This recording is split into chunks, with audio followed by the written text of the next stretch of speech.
ꯑꯩꯅ ꯉꯥ ꯑꯌꯥꯏꯕꯗꯣ ꯑꯩꯒꯤ ꯂꯣꯀꯦꯜ ꯉꯥꯗꯣ ꯁꯤꯡꯖꯨ ꯄꯥꯝꯕꯅꯤꯅ ꯁꯤꯡꯖꯨꯁꯦ ꯑꯝꯇ ꯌꯦꯡꯒꯦ.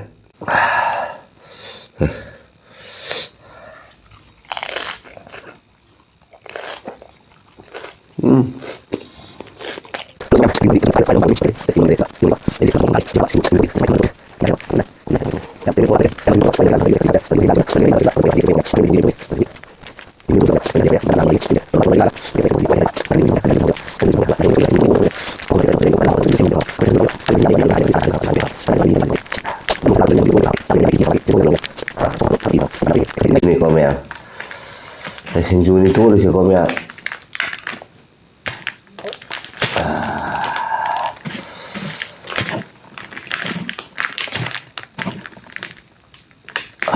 ꯁꯤꯡꯖꯨ ꯌꯦꯡꯉꯨꯁꯦ ꯃꯌꯥꯝ. ꯁꯤꯡꯖꯨ ꯊꯛꯄꯅꯦ.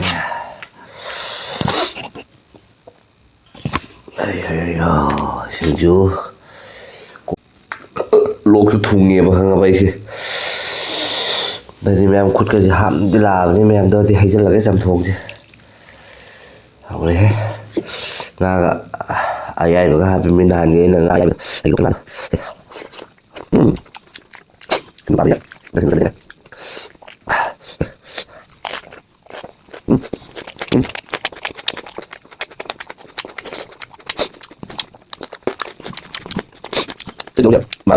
ꯂꯣꯀꯦꯜ ꯐꯗꯤꯒꯣꯝ ꯂꯣꯀꯦꯜ ꯐꯗꯤꯒꯣꯝ ꯂꯣꯀꯦꯜ ꯇꯤꯜꯍꯧ.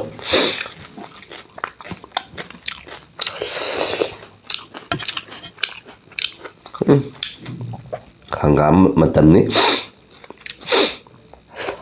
ꯈꯩꯅꯤ ꯂꯣꯏꯈ꯭ꯔꯅꯤ ꯃꯌꯥꯝ ꯆꯥꯍꯧꯔꯣꯕꯣ.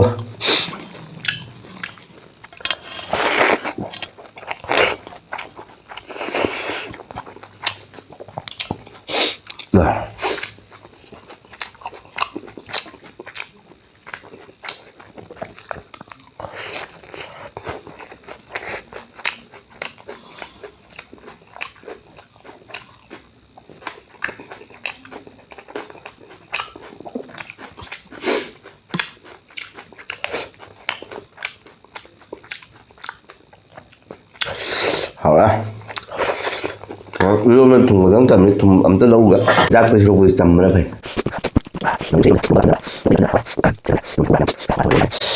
ꯅꯣꯡꯉꯥꯜꯂ ꯆꯔꯥ ꯋꯥꯟꯒꯦ.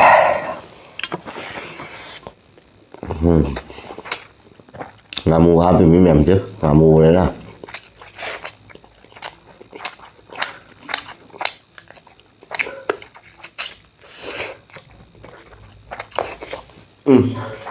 ꯍꯥꯎꯏꯗ ꯑꯣꯟꯊꯣꯛꯅ.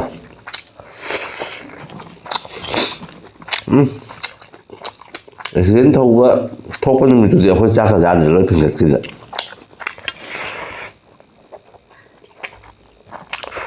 ꯑꯗꯨꯅ ꯚꯤꯗꯤꯑꯣꯁꯦ ꯊꯥꯡꯒꯠꯇꯕꯅꯤ. ꯉꯁꯤꯁꯨ ꯁꯦꯝꯅꯤꯡꯗꯕꯅꯤ ꯃꯌꯥꯝ. ꯑꯗꯣ ꯏꯃꯥꯟꯅꯕꯗꯣ ꯍꯥꯏ ꯁꯦꯝꯃꯣ ꯀꯩꯁꯨ ꯀꯥꯏꯗꯦ. ꯄꯨꯟꯅ ꯑꯣꯐꯤꯁ ꯑꯝꯗ ꯊꯕꯛ ꯇꯧꯃꯤꯟꯅꯔꯤꯃꯤ. ꯑꯗꯣ ꯅꯨꯡꯉꯥꯏꯇꯦꯗꯅꯀꯣ ꯑꯩꯅ ꯁꯨꯃꯥꯏꯅ ꯚꯤꯗꯤꯑꯣ ꯁꯦꯝ ꯈꯣꯠ ꯂꯩꯔꯗꯤ.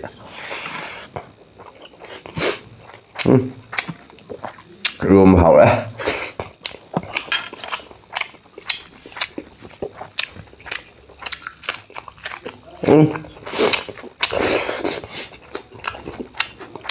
ꯍꯥꯎꯔꯦ. ꯂꯧꯒ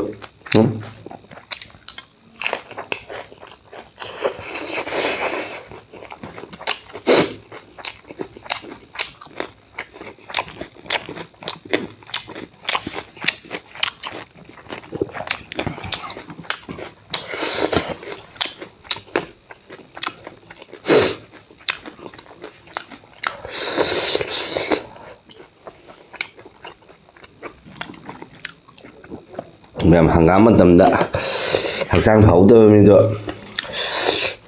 ꯐꯔꯔꯣꯏ ꯀꯥꯏ ꯍꯥꯏꯅꯗ꯭ꯔꯅꯦ ꯃꯌꯥꯝ.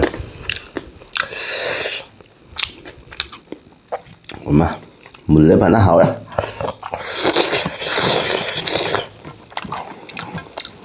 ꯍꯥꯎꯔꯦ.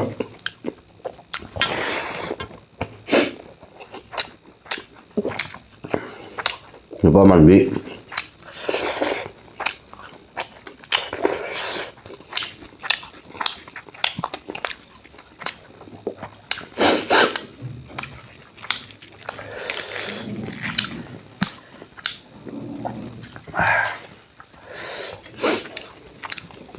ꯅꯨꯄꯥꯗꯨꯗꯤ ꯐꯨꯗꯤ ꯐꯨꯈ꯭ꯔꯦ ꯐꯖꯅ ꯑꯩꯒꯤ ꯔꯨꯝꯃꯦꯠꯁꯤꯅ ꯃꯣꯔꯣꯛ ꯌꯥꯝ ꯄꯤꯒꯦꯅ ꯑꯃꯨꯛ ꯊꯥꯕꯗ ꯃꯅꯥꯀꯣꯡꯗꯁꯨ ꯏꯁꯤꯟꯗꯦ ꯑꯃꯨꯛ ꯊꯥꯕꯗꯁꯨ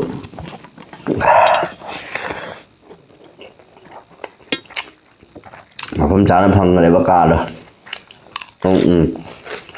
ꯅꯨꯄꯥꯗꯣ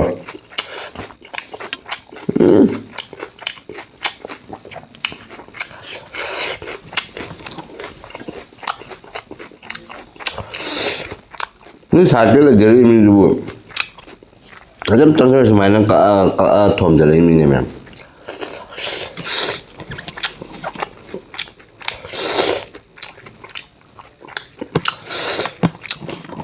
ꯍꯥꯎꯕ ꯆꯝꯅ ꯐꯨꯒꯥꯏꯑꯦ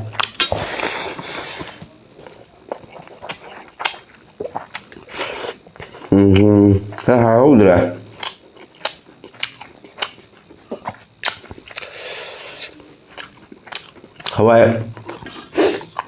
ꯍꯋꯥꯏ ꯑꯇꯦꯟꯕꯤ ꯕꯤꯟꯁ ꯆꯥꯏ ꯅꯠꯇ꯭ꯔꯣ ꯕꯤꯟꯁ ꯑꯗꯨꯗꯨꯅꯤ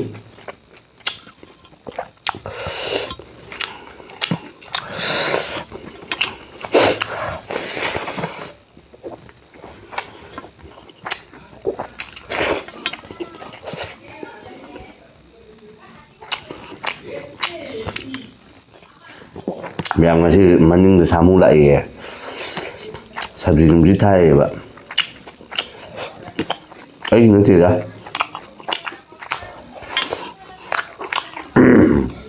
ꯊꯪꯅ ꯂꯩꯔꯤꯕ ꯌꯨꯝꯁꯤꯡꯁꯤꯒꯤ ꯆꯥꯕ ꯂꯥꯛꯏꯃꯤꯅ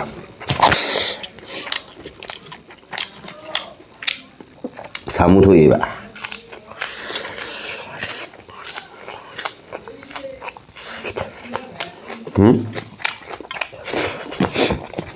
ꯉꯁꯤ ꯅꯣꯡꯃꯒꯤ ꯊꯣꯛꯎ ꯃꯌꯥꯝ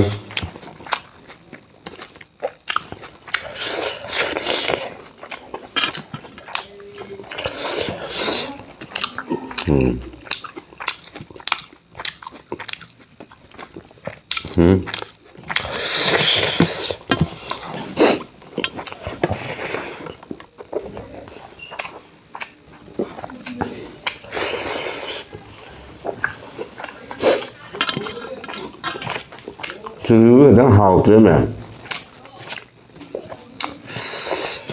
ꯍꯥꯎꯇꯕ ꯄꯣꯠꯇꯨꯗꯤ ꯍꯥꯎꯇꯦ ꯍꯥꯏꯇꯕ ꯄꯨꯡ ꯍꯩꯖꯟꯕ ꯇꯜꯂꯦꯕ ꯍꯥꯎꯋꯦꯅ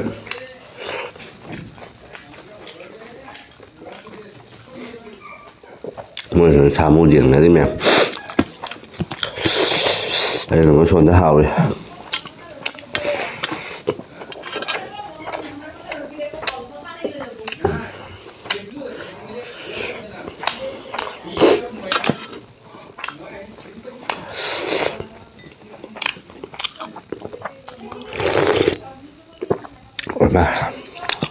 ꯏꯁꯤꯡ ꯑꯁꯥꯕ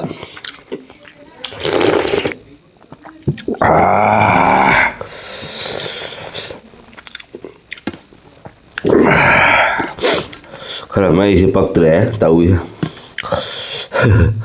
ꯄꯛꯀꯦꯔꯥ ꯄꯛꯑꯣꯏꯒꯦꯔꯥ ꯅꯪꯅ ꯍꯥꯏꯔꯦꯅ ꯑꯩ ꯚꯤꯗꯤꯑꯣ ꯁꯦꯝꯕ ꯂꯦꯞꯀꯗꯕ ꯅꯠꯇꯦꯍꯦ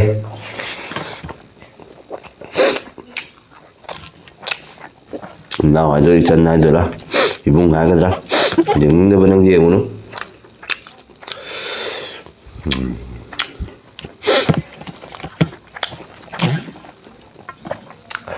ꯆꯥꯛꯁꯤ ꯂꯣꯛ ꯑꯗꯨꯝ ꯇꯧꯕꯅꯤ ꯃꯌꯥꯝ ꯆꯥꯅꯤꯡꯕ ꯐꯥꯎꯗꯦ ꯇꯧꯔꯤꯁꯦ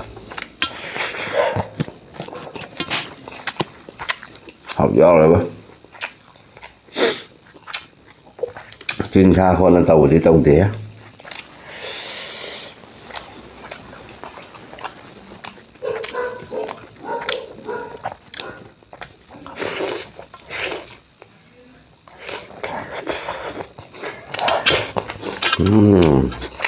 puthi hết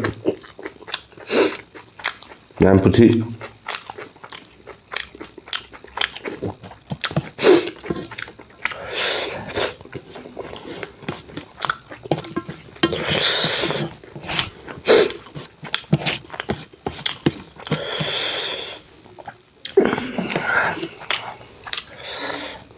thôi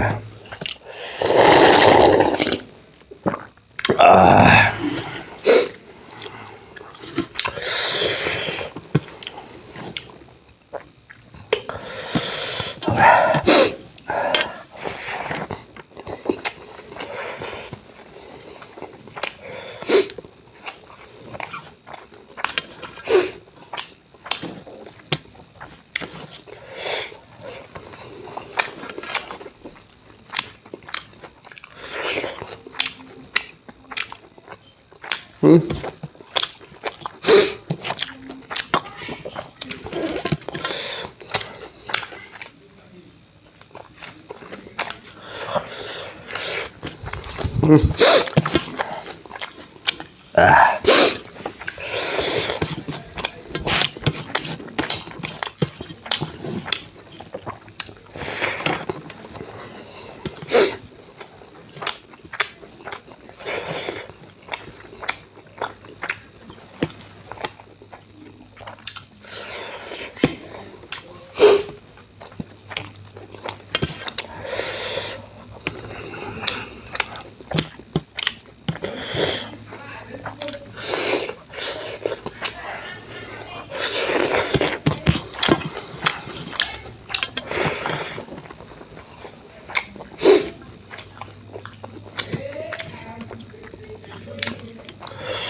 ำหมูโขงอีกด้วยแบบ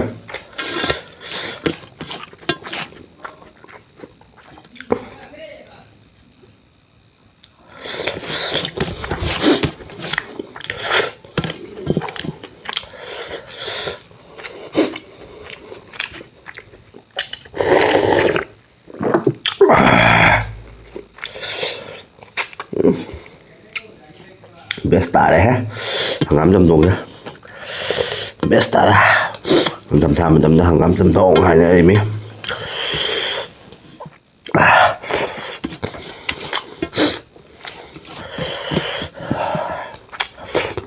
lúc thùng ấy thì nó cây rồi gì 룸 덕에 한가한다 전속 전신 떠오래요 바이크 듣고 나 돈은 눈빛 팡무도 그래도 떠오래요 마음 잉무다 풍감은 이따 나랑 좀 풍감은 이따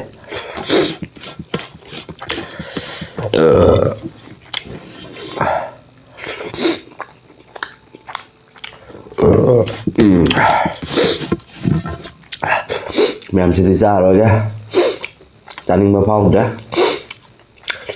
học nhau đấy mềm đồ mềm ở đâu mình phần video thì like tôi và subscribe tôi mềm mềm ngồi với cái nó học nhau đấy phải là làm được cái này chứ mềm một thằng cái video đó một phần này là cái phần này là gì mềm hay là cái video một cái xem bây giờ cái khăn này cái